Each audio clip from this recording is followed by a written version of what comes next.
This laptop cost almost as much as a 2015 Nissan Altima, obviously with more than a few miles on it. And more than a few miles describes how far we took the 2025 MSI Titan 18HX AI when testing it for this laptop review. Now, what we've learned about the Titan since releasing our overview, well, you're gonna find out. Could this be the right desktop replacement for you? And how did this laptop almost send one of our team members to the psych ward?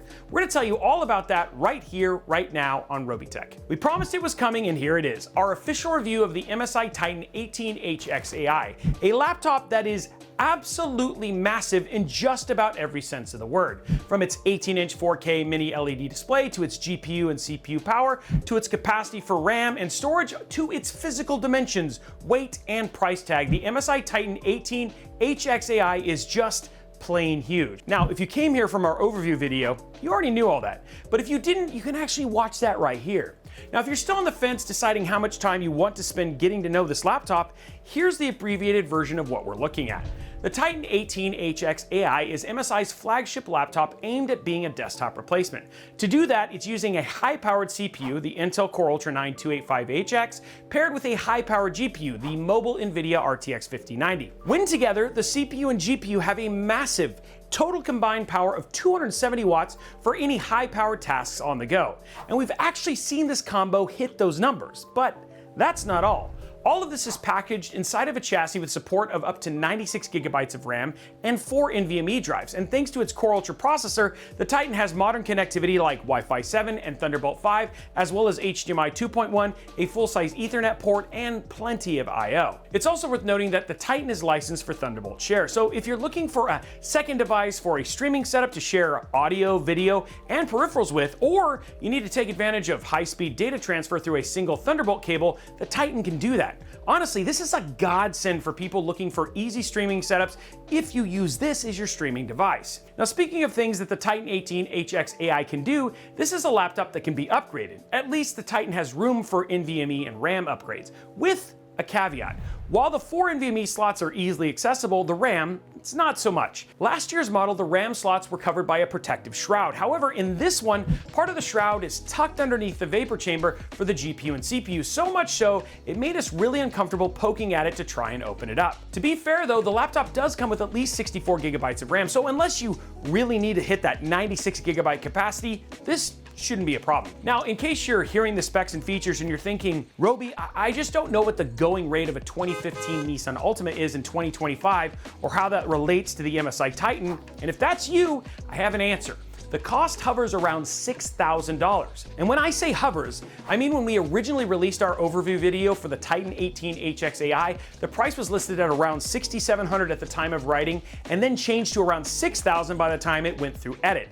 And now it's on sale at Micro Center for almost $4,000, so it's getting a little crazy. But while writing this review, and then now me recording it, we saw it drop between $5,800 and all the way down to $4,000, which is not an insignificant price difference, but this is the wild state of buying tech in 2025. Listen, we know that value is different for everyone, but that's a lot of money no matter who you are. So what does that get you when it comes to performance and the overall user experience? These are the questions we want to answer, and since this is a desktop replacement, we're gonna dive right into creator applications and CPU-heavy test metrics. While we did show some of this in our overview, we showed it all in isolation, and just like we asked in our review of the MSI Raider, which you can actually check out right here, can the new 285HX equipped Titan actually live up to the name and the category? Now, the short answer here is surprisingly yes. Now, starting with Cinebench, the new Titan's multi-core score lands it right behind the desktop Core Ultra 9 while cheerfully waving to AMD's Ryzen 9 9955HX3D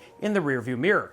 Remember, this mobile Ryzen went toe-to-toe with the 14900K and traded blows with the 285K, and both of those are no slouches when it comes to desktop processors. So for the 285HX to surpass the 9955HX3D here is no small thing. Now, the 285HX does slip a bit in single-core performance, but it's running neck and neck with AMD's mobile powerhouse here, so not too shabby. That being said, the 285HX is running at an average of 10 watts higher than the 9955HX3D, which also translates to a slightly higher thermal average as well, though we would love to know in the comments if 10 watts or a slightly higher temperature actually matters to you. I'm guessing no, but leave a comment about it and like and subscribe and ring that notification bell while you're at it. That matters to us a whole lot more than a 10-watt difference. Now moving on in our tests, when we pop over to our 3D Mark CPU profile benchmarks, the Titan lives up to its name when running at max threads thanks to the 285HX. It does slip down in rankings when we start to step down in thread count, but remember, the 285HX is a 24-core, 24-thread CPU, and all of those cores and threads are not equal. 16 are efficiency cores and 8 are performance cores. So this does make sense when we're seeing a difference when compared to CPUs that are running #beefy cores all the time. Now when we get down to single thread operations, the Titan is still dominating desktop CPUs here, so it's not taking its losses laying down. CPU Z shares a similar story with the 2025 Titan 285HX, plowing its way to the top of the multi-thread performance charts. Again, the single thread score follows a trend that we've seen in our other tests. It's a bit more modest here. All in all, the Titan showed strong performance in the CPU-intensive task focused on multi-core and multi-thread performance, while giving it the old college try on single-core, single-thread operations. But we're not done here. Moving on to creator applications, the Titan positions itself as the mobile platform for Adobe Premiere. While it does come up a bit shy of its desktop counterpart, it wedges itself in between the 285K score and the 9955HX 3D.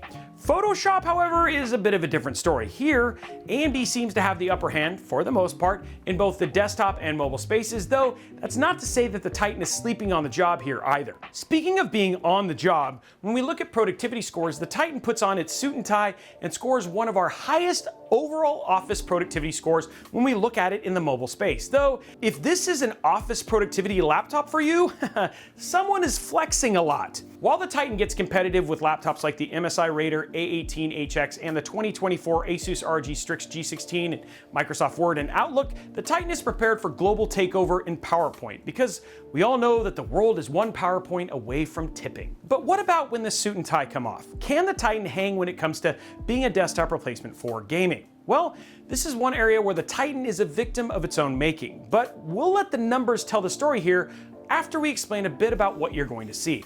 Look, here's the deal. With technologies like real-time ray tracing, super resolution, and frame generation all being a part of the modern conversation in terms of game development, we're working on ways to show you the best and most even comparisons across all different hardware. What we're going to show you here is the data with game visuals and presets cranked all the way up, including ray tracing, which, to be honest, is not the way that games should be shown, but maybe that's for a different video.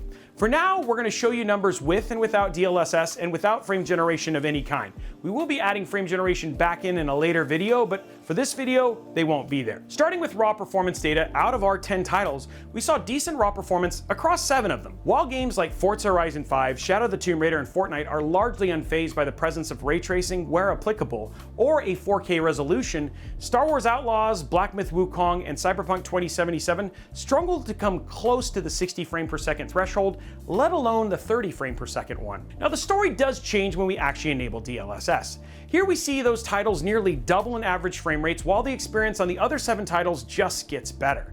Again, keep in mind that this is without the use of frame generation or multi-frame generation here, which is kind of a key feature for 50 series graphics cards, but since the collective internet can't stop peeing in that swimming pool, we're going to withhold that data for now and see what you guys think about that. If you do want to see that data and how it compares across systems, let us know down in the comments below. Now to pull all this together, what we're seeing with the Titan, and we've seen this with other desktop replacement laptops also with 4K resolutions, is that in order to have an enjoyable gaming experience at 4K, it really does require the use of technology like DLSS and, in some respects, frame generation, especially if you're playing those more cinematic, graphic-intensive titles. You can see that from the data with games like Cyberpunk 2077, Black Myth Wukong, and Star Wars Outlaws, but we also experienced this while using the Titan outside of our official testing.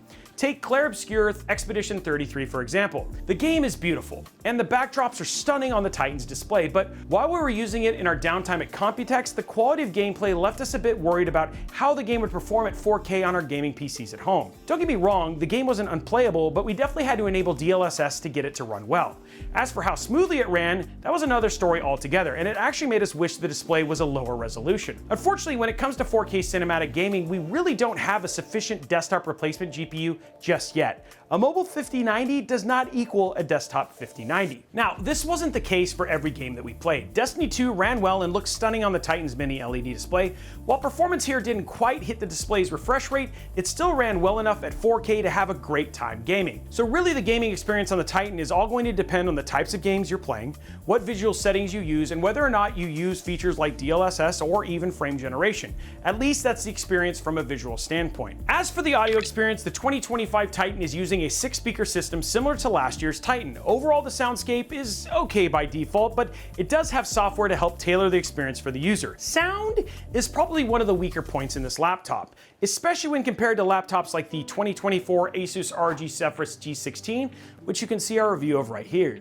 However, because the new Titan's cooling system is significantly quieter than last year's model, we can actually hear sounds better since we're not fighting with jet engines to actually hear it. Okay, so with all that in mind, I mentioned a few times that our laptop traveled with us, so we have to share our experiences and observations using the Titan 18HX AI as one of our daily driver devices at Computex. And by our daily driver, what I mean is that our lead writer Damien, this was his device, and boy did he have some choice words about it. First off, it's not a small laptop by any stretch of the imagination. It weighs nearly 8 pounds or 3.6 kilograms, and it's about 1.26 inches or nearly 32 millimeters thick.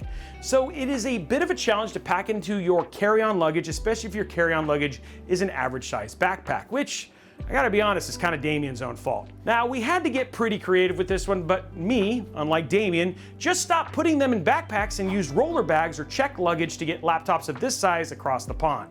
He'll learn one of these days. It's also worth pointing out here that our experience using the Titan on battery was less than stellar. While our battery benchmark test showed the Titan getting an average of around 3 hours and 46 minutes, which was a whole hour and 10 minutes better than its predecessor, our actual experience using the laptop on battery was far less fantastic. So here's the deal. We basically started it fully charged, and all he had was a single browser open. He was doing some script reviewing, maybe looking over some video stuff, and we actually only ended up getting about 2 hours of battery life out of the Titan before it whimpered something about not feeling so great. Now, to be fair, you're probably not going to be using a laptop like this on battery, and if you are, you're not going to be doing it for long. This experience just proved to us that using the Titan away from an outlet would be a little bit of a challenge. Speaking of challenges, Damien had some of those with the keyboard on the Titan. Not because of the Cherry MX switches, those were an absolute delight to use on the laptop.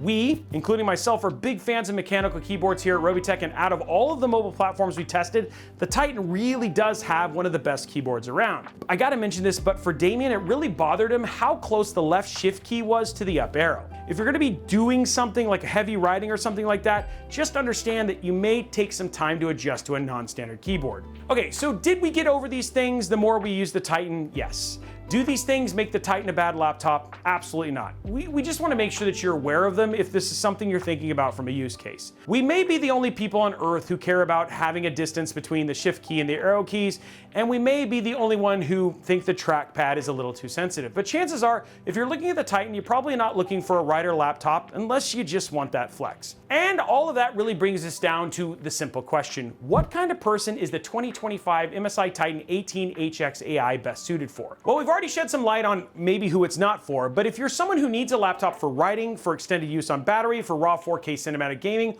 or if you had a bad back, your mobile platform princess is probably in the castle. However, if you're a power user who is editing lengthy video timelines on location, you're 3D modeling on the road, compiling code outside of the office, producing broadcasts outside of a studio, editing photos, or training AI models, the Titan has the power to spare for each of those tasks. Plus, you can always play games across the board at 4K if you're cool with DLSS and frame generation where it makes sense. And that is exactly why the Titan traveled with us. We wanted to make sure that if we needed to edit a video in Type A, if we needed a backbone for our live streams, if we needed a dependable platform to do all of that and more, this is the laptop to do it with. According to one of our editors, Connor, the Titan 18HX AI is practically the perfect laptop for doing what they do. And a lot of those tasks require a lot of power. It was this kind of absolutely beastly power that made the effort to cart it around the world worth it for my team. And it didn't hurt that it could fuel some gaming on the go as well. Now, with all that being said, this is anywhere between $4,000-ish and $6,000-ish dollars, and you know what? Only you can decide whether an investment like this will empower everything that you need a mobile platform to do, or if it's just too much for what you actually need. Now, before you poo-poo on all this, and I saw some comments on our overview of the Titan, the OG Titan review did very well, which you can actually watch right here. And this laptop is a very popular laptop. MSI doesn't just make this for their own purposes. Understand that laptops like this have a purpose. And before you start saying, you know what, you could just bring a mini desktop, well, chances are you haven't traveled with a mini desktop. I have a 100-pound Pelican.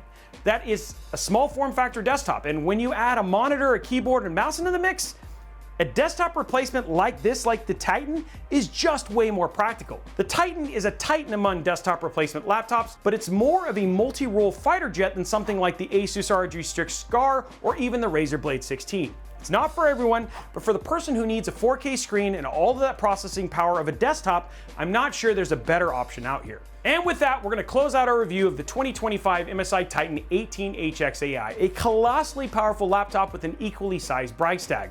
But we want to know what you think. What do you think about the pairing of the components inside the laptop? If you were designing the next Titan, what would you change about it? And what kind of work or creativity would a laptop like this empower you to do? Let us know down in the comments below. Now, while you're down there, go ahead and slap that subscribe button, whip that like button, and ring that notification bell so you get notifications each and every time we post videos like this, either on Robeytech or over at Robeytech Live. And if you want to continue the conversation, maybe talk about this laptop or other options that may be perfect for you, head over to our Discord server, discord.gg/Robeytech. It's an amazing place to meet other tech and PC enthusiasts who love to talk about these things. You know what? You might just make a friend. Also, make sure you follow us on all the other social media platforms at Robeytech, absolutely everywhere. If you made it this far in the video, I want to say a huge thank you for sticking with me, and I look forward to seeing you on the next one.